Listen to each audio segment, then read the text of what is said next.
నేను మీతో పడలేకపోతున్నానండి, మన ఇద్దరం విడిపోదాం. ఒకసారి ఆలోచించుకో. ఇదే ఫైనల్. రేపు శాలరీ వస్తే నీకు షాపింగ్ తీసుకెళ్దాం అనుకున్నాను.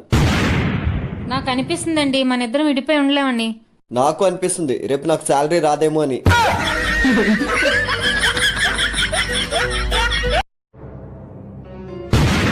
నా బ్యాగ్ తీసుకెళ్ళిపోతున్నాడు అనియా. అందులో ఇటున్నాయి. నా లిప్స్టిక్ మేకప్ పౌడర్ అందులోనే ఉన్నాయి.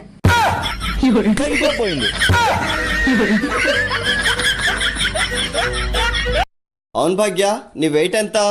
కళ్ళజోడుతో 40. కళ్ళజోడు తీసేస్తే? ఏమో నాకు కనబడదు కదా.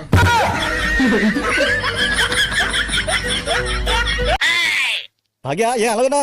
నా బాయ్ ఫ్రెండ్ వాళ్ళ నాన్న వాడితో మాట్లాడొద్దని మెసేజ్ చేశాడు. అవునా, మరి ఇప్పుడు ఏం చేద్దాం అనుకుంటున్నావు? అబ్బా అది కాదు, నాకు ఇంతమంది బాయ్ ఫ్రెండ్స్ ఉన్నారు కదా, అందులోని ఏ బాయ్ ఫ్రెండ్ వాళ్ళ నాన్న మెసేజ్ చేసి ఉంటాడంటావు?